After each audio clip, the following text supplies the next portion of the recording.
Well, hey, leaders, welcome to the Lead Culture Podcast, part of the Art of Leadership Network. I'm your host, Jenni Catron, CEO of the Foresight Group. We're a company dedicated to helping leaders develop thriving teams.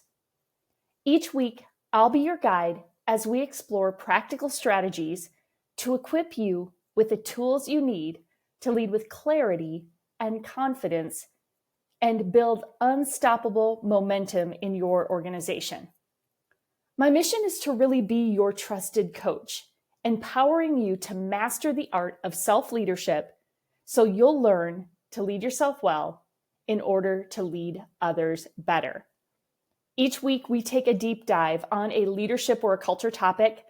You'll hear stories from amazing guests and leaders like you who are committed to leading well. So let's dive in and keep learning together. So today I have an interesting topic for you. We're going to talk about how intuition is your superpower. Now, specifically, and this is a little unusual, this topic is more specifically targeted towards women leaders. But guys, before you tune out, I want you to actually consider listening through this whole episode. Because one of the things that I've found is that women often have just they're more intuitively tuned in to the dynamics in your organization, but they're often the only one at maybe the leadership seat that senses or feels or notices some things. And so oftentimes their voice can get a little diminished, maybe from their own insecurities or fears about speaking up and or just being outnumbered within the organization. And so I think as we continue to figure out how do we lead well together, how do we tap into the strengths of every person on the team, I think it's really valuable for our men to understand some of the intuitive side of how women think and how women lead. And I think it's also really valuable for women to understand this so you know how to show up and contribute in a meaningful way. So here's what we're going to discuss today. Women leaders often have just kind of a feeling about things, right? You might call it your gut, intuition, discernment, but whatever you call it, you sense when things aren't quite right? You just kind of sense when something's not quite right, whether it's a decision that you don't feel comfortable with, a team member who's struggling with something, or a leader who's not operating from a healthy place. You often sense a problem before you can specify the symptoms. And what's worse is that when what you feared comes to fruition and you're beating yourself up for not naming it sooner, right? Like ever had one of those moments? Like you feared it, you anticipated it, and then it happens, you start beating yourself up for not acknowledging it. So in this episode, I'm going to help you better identify what you're sensing and give you practical ways to voice concerns in a way that they can be understood and acted upon. And so we're going to talk about 5 ways to test your intuition. 5 ways to test your intuition. And so again, I'm speaking more directly to women leaders because as I'm going to share in this episode, there's some specific science that says women are wired a little more intuitively. That is just one of the strengths that we bring to the table. And I think it's really important then as women leaders, we understand how to show up with that in a really helpful and meaningful way and understanding our male counterparts and how to bring our intuitive sense in a way that can maybe be understood better. And then guys, I think it's really valuable for you to understand this dynamic of how women are wired to help you be more receptive to when they have that gut, when they just bring something that they're sensing or they just are discerning something that might be really valuable for you and the team to consider. I also want to leave space that some of you guys are really intuitive. So it's not that this is exclusively a gift that women have, but science would say we are generally, as a gender, a little more intuitively wired. So I think this can be valuable for both men and women to listen to, but just I'm going to speak a little more directly to the ladies today. So let's talk about this. Have you ever been in a situation where you had that strong feeling about something, but you just didn't heed it, right? Like you had that gut, you felt it, you saw it, but you second guessed yourself. Maybe it was a decision your team was making. You might have even spoken up, right? Maybe you even spoke up, but you were talked out of your concern, maybe by yourself or by others. You might have given into the group and the perspective that the group had, only to be frustrated when your instinct was actually correct. And for years, I found myself in this situation, frustrated because I didn't trust my gut or defend my instincts more. And part of the reason was that I didn't know how, right? Like I could see it, I could sense it, I could feel it, and I would second guess it, and then I wouldn't speak up. And then what I anticipated would actually happen, and I would be mad at myself for not acting on what I was noticing. The problem was that I could rarely defend my perspective. It was just that. It was my perspective, right? So there wasn't a lot of, I couldn't give data, I couldn't give more concrete evidence to it. And so in not being able to do that, I held back and I didn't contribute what I was noticing. And again, although it often proved to be correct, it wasn't that helpful in hindsight, right? So while it's like, it was great to be able to say, I saw that, I knew that, well, that's not terribly helpful after the fact. I had to learn how to articulate better and defend my thoughts in those situations. So I want to read you a segment from an article by Dr. Michelle Martin. She says that intuition is defined by researchers as our brain's ability to draw on internal and external cues in making rapid, in-the-moment decisions. So let me read that again. Intuition is defined by researchers as our brain's ability to draw on internal and external cues in making rapid, in-the-moment decisions. And she goes on to say, women are commonly believed to have stronger intuition than men, which is why we call it what? Women's intuition, not men's intuition. So here's some of the data behind that. But she says this inclination is often undervalued in our logic-based society. As women, we are taught at an early age to ignore our intuition and trust in the wisdom of others instead. We're also likely to be criticized for being what? Too sensitive, too emotional, too dramatic, and too illogical when we're operating off of our intuition. So again, this is one of those places where, as women leaders, sometimes we hold back because we've heard those phrases. We're too emotional, too dramatic, too illogical when we're operating from our intuition. So then we feel like we've got to shut that part of our instincts down.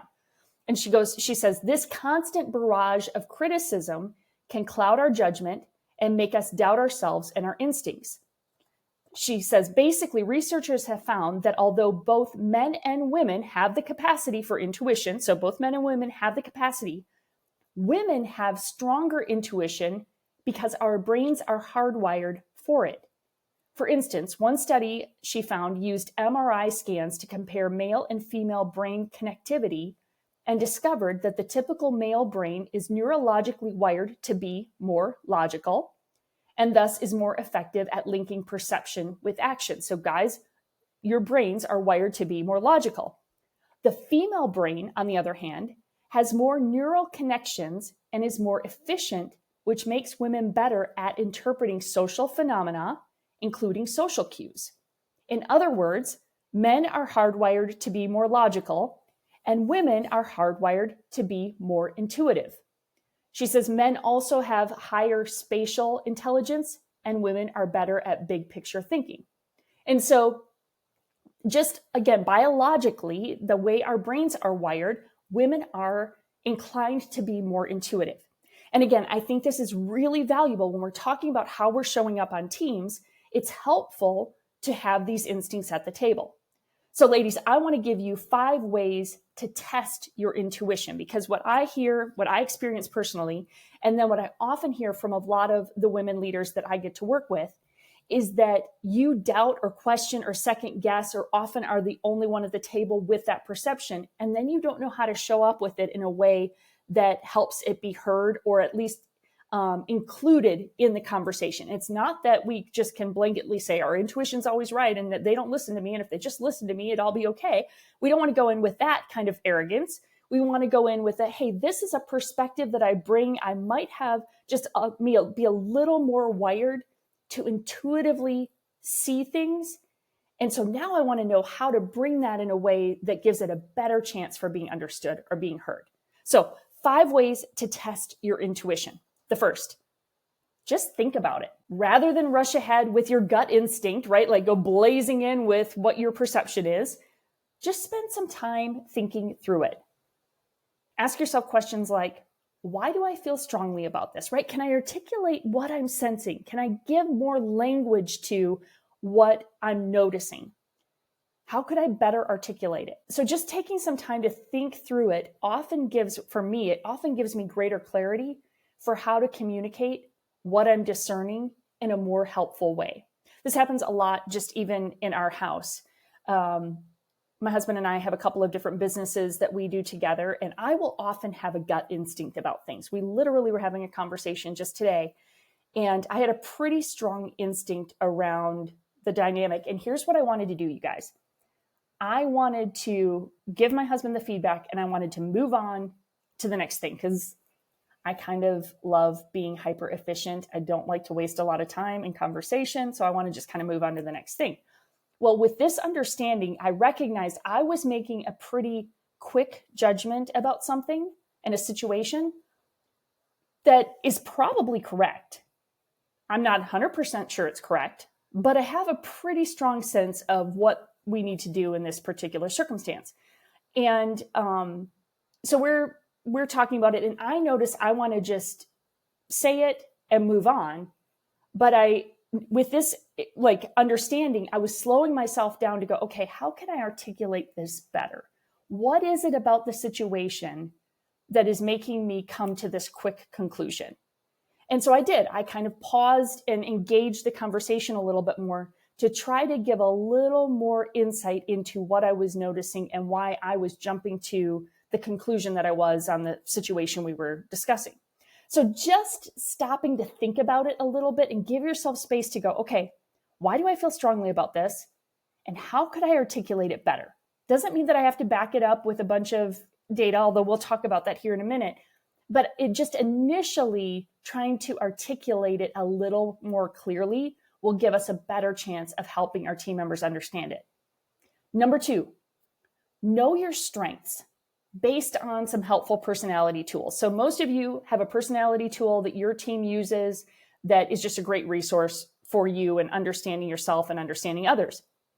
One of my favorites is Working Genius. In fact, several of the Foresight coaches are certified in Working Genius. And if you're familiar with Working Genius, there is a genius of discernment. And again, it doesn't mean that other people don't have discernment or intuition, but there is a genius of discernment where you are more naturally wired to discern whether something will work or not. Like you just have that ability to critically think about things and, again, kind of intuitively know whether it will work or it will connect or whatever the situation might be.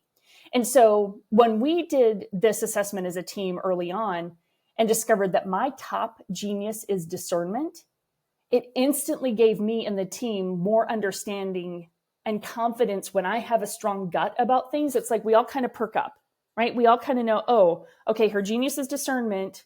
So what is she noticing? Like, what is she sensing? Let's pause and kind of dig into that a little bit more. So just knowing that that's one of my strengths helps the whole team recognize, okay, that's she's stronger in that. So let's lean into that to kind of see what ask some good questions. So again, it's not a blanket for just oh, whatever she says we do. No, we just put the curiosity hat on and we dig a little deeper, both myself and my team, and recognizing, okay, let's pay attention because her discernment gift, genius shows up here. We need to see what she's noticing. Now, here's another thing that I will tell you. It doesn't mean that the other, in the case of Working Genius, or maybe you use DISC or Myers-Briggs or whatever, Strengths Finder, whatever it might be, whatever your strengths are, you probably have more intuition in that area, right? So let's get another example. Let's say you have we'll just stay with Working Genius. You have a genius of tenacity, right? You see details. You know how to get things across the finish line to get them to completion. Well, when you're in a conversation, you're probably going to intuitively start sensing when details are missing, or we're not thinking through all of the steps of the process, right? Or we're jumping to conclusions about things and we actually need to like make sure we've crossed all the T's and dotted all the I's, right? Like your genius of tenacity is going to make you more intuitive in that area. You're going to have more instincts around what's needed to actually get this done. If somebody's like, oh, we've got this big project and, should only take us this amount of time, you intuitively are tallying up all the little things that need to happen to make that project, fit, to get that project to the finish line. And so you're intuitively saying, guys, no, we're going to need about 3 weeks to do this. And everybody else is like, oh, it'll be fine. We'll get it done in a week. Like, it'll be no big deal. But your intuition, because of that strength, is saying, I think we need a little more time. So then that's where you stop and you think about it. You lean into that strength and you say, okay, hey, here's what I'm seeing.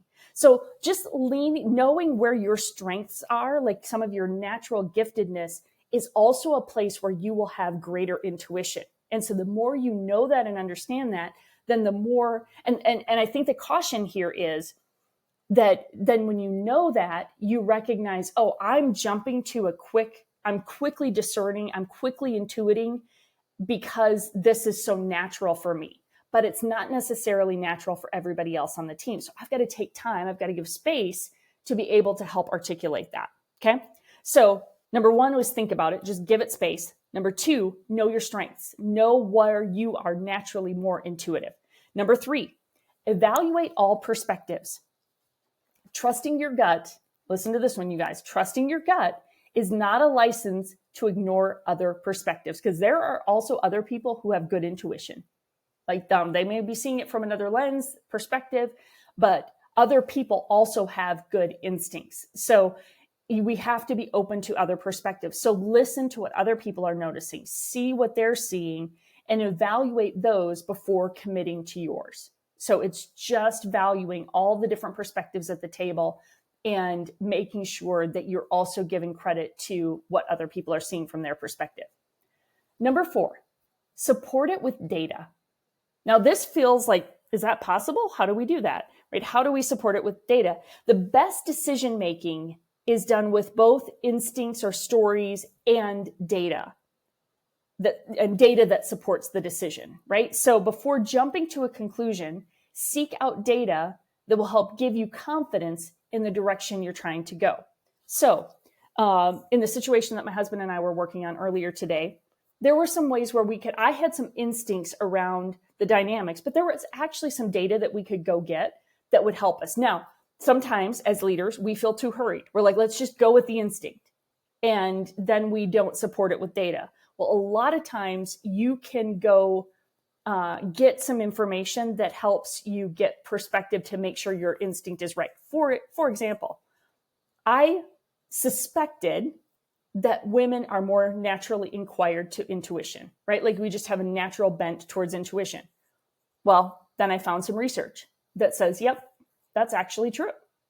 And so sometimes you just take a little more time. And so this is where we get impatient, because when we intuitively sense something, we want to just go barreling forward with it. And what I'm saying here with these 5 ways to test your intuition is to actually like take a breath, take a beat, and go help reinforce what you're sensing, because it's going to do one of two things.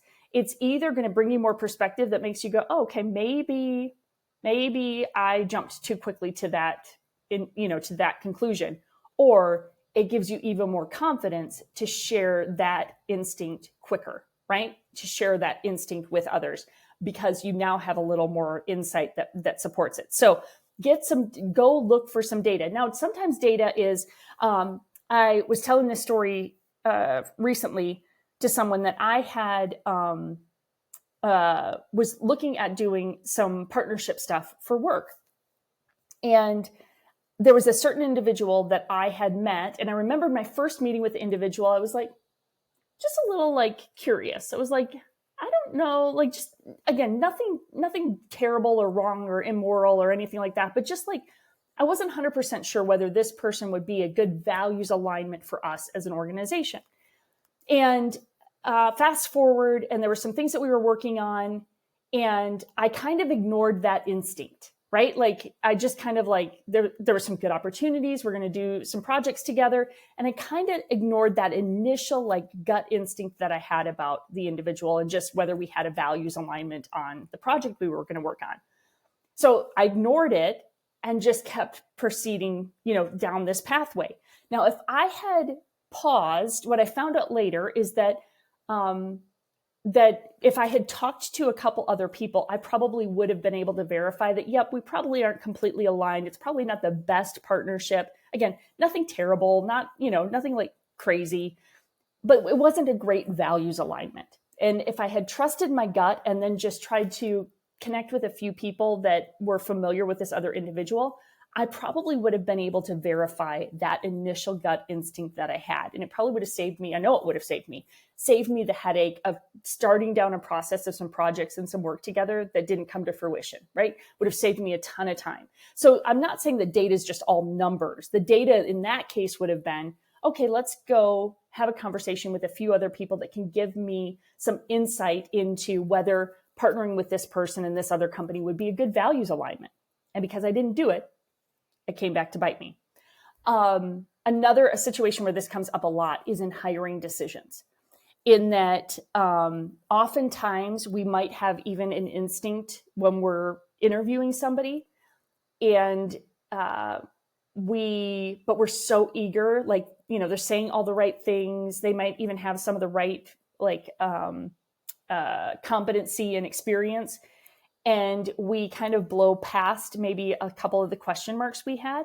But if we had done the reference checks or followed up on a little bit of insight, trying to get more insight into the situation, it might have saved us, not a hire from being a bad fit, right? So that's where I see that show up a lot, is when we might have a little bit of a caution flag with somebody, but we're so eager to put them in a role that we blaze by it and we don't go dig a little deeper. So one of the things that I tell the teams that I work with all the time is, like, if there's a caution flag, particularly in a hiring situation, let it be a sign to just pump the brakes a little bit, to slow down just a little bit and go get some more intel, go get some more data that helps you assess whether that caution flag, that instinct that you were having, whether it was correct. Or sometimes we go get some more information and it helps alleviate that concern that you had. So support it with data. Whatever instinct, go seek out information that helps you either validate it or invalidate that instinct that you had. And then number 5, quit waiting on validation. So here's what I mean by this, particularly for women leaders. Many times I held back because I was hoping someone else would see the same concern and validate my feelings. So let's say we're in a meeting and we're brainstorming something or discussing something, and I have a kind of an instinct around it. I'm like, I don't know if that's going to be the right thing. And I speak up. And if nobody jumped on it with me and agreed with me, then I abandoned my idea. And frankly, that's not what leaders do. Leaders go first. When we see an issue, it's our responsibility to raise the issue and help bring it to resolution. And I'm not saying you're a bulldozer or insensitive or not working well with your peers. But what I often find, especially for female leaders, is that if we're not quickly affirmed in whatever we're noticing or sensing, we back off from it. When instead, we need to do some of the other things I've already talked about, and we need to lean in and go, okay, wait, if I'm really sensing this, if this is really a concern, then it is my responsibility as a leader to raise it and bring it up. When we see an issue, it's our responsibility to raise the issue and help bring it to resolution. My fear or timidity was keeping me from being the leader that I needed to be. When I would get fearful or timid in those moments because I didn't trust my instincts, so I held back, I wasn't being the leader that I needed to be. You are going to often feel like you're the only one who sees the concern or problem. That's part of what leaders do, is you see things before others see things. And when that happens, you're going to be tempted to second guess your instincts. But appropriate evaluation of your instincts is important. And it's the very reason that you're in that seat. Again, as leaders, you are going to see things before others see things. And then you've got to do some of this discerning work to make sure, okay, what am I noticing? Why am I noticing it? How can I articulate it? Where's it coming from? What do I know about how I'm wired and what might be contributing to that? I need to get other perspectives, maybe talk to a few more people to get their insights. What do they see? I need to look for data, like how can I help like test this instinct? And then I need to move forward. I need to quit waiting on validation because the team is counting on me to lead. And if I'm holding back and if I'm waiting for validation, I'm no longer leading. I'm just part of the pack. And so what I want you to hear today is that your instincts are your superpower. It's the unique thing that equips you as a leader to help us move forward. And particularly ladies, you have a special instinct around this, but a lot of times you are the only female at the table. And so you quickly feel like that voice is drowned out. I want you to be encouraged with these 5 ways that you can test your intuition, right? So again, not bulldozing and saying, well, women's intuition, I know, like that's not the attitude we want. We want to say, okay, I have a gut, I have an instinct, it's valuable, it's important. I'm at this table for a reason. I need to be able to express what I'm seeing, sensing, or feeling. So I'm going to think about it more and be able to articulate it the best I can. I'm going to know what are my strengths and where they're coming from and why I'm noticing what I'm noticing. I'm going to evaluate other perspectives. I'm going to get some backup support with some data, and then I'm going to confidently contribute because that is what we do as leaders. The more you can articulate the why behind your insights, the more chance you'll have to use them to lead well. And so ladies, I hope this has given you some perspective, some thoughts, some courage to bring your instincts, to bring your intuition, because the organizations you serve, the teams that you are a part of, they need that from you. We are better when everybody brings their strengths. And so this is one of the unique things that we get to bring. Guys, some of you are super intuitive. So I hope this was helpful for you as well, and just helping you bring more clarity to how to show up with some of that intuition and those instincts. But also, I hope it helps you understand just sometimes when the women on your team have that gut or they have that discernment, and or maybe here's something to pay attention to, guys. Maybe you're leading a meeting and you're noticing that one of the women on your team is being a little quiet. She might be intuiting something. She might have some perspective, but she's a little nervous to speak up because it's counter to maybe some of the other discussion that's happening. Invite her voice. Ask her what she's noticing or what she's thinking so that it's brought to the table so that you can evaluate it as a team. Because again, this is one of the things that we get to do as leaders. We lead in situations and circumstances where it is not black and white. That's not what leaders do. Leaders lead through the messiness. Leaders bring clarity. And that clarity means we have to be comfortable with the ambiguity, comfortable with I'm bringing this intuition or this insight. I'm not 100% sure about it, but here's what I'm noticing. And we bring it to the table so that we can process it, we can talk it through, and we can determine what do we do with it to keep leading well. So I hope that sparked some interesting ideas or thoughts for you. It's certainly, as I was just kind of working through it and trying to give more clarity to some of this intuitive sense that I have sometimes as a leader, it was super valuable to me. And so I hope it was to you as well. Let me know what you thought. In fact, I hope that you'll listen to this with another leader, maybe with your team, and talk about, okay, how do we trust our intuition a bit more? How do we lean into our intuition to help us lead better? And then send me a message. You can reach out to us on Instagram or Facebook at Get Foresight, GET, the number 4, SIGHT, or on LinkedIn at the Foresight Group. I'm at Jenni Catron on all the socials, so you can always find me there, and I love to respond to you in the DMs. And then I'd love it if you'd share it. Let us know how we can serve you better, and the best way you can do that is leave a review. Let us know what was valuable and how we can keep serving you better. And then lastly, if you are not signed up for the Foresight Weekly Insights newsletter, you need to be. You guys, book launch is coming. There's going to be lots of fun stuff and lots of new content that is going to go to our newsletter folks first. So if you're not signed up for the newsletter, go to getforesight.com, GET, the number 4, SIGHT. Go to the website. You'll see a little spot there where there's usually a pop-up window that says sign up for our weekly newsletter or Insights newsletter. Plug your email address in there. And that way you are up to date on the latest of what we're doing and all the fun stuff that's coming with book launch. Friends, thanks for listening today. I love talking all things leadership, and I hope it is helping equip you to lead better, because we need great leaders leading great teams. So keep leading well, and we'll see you next week.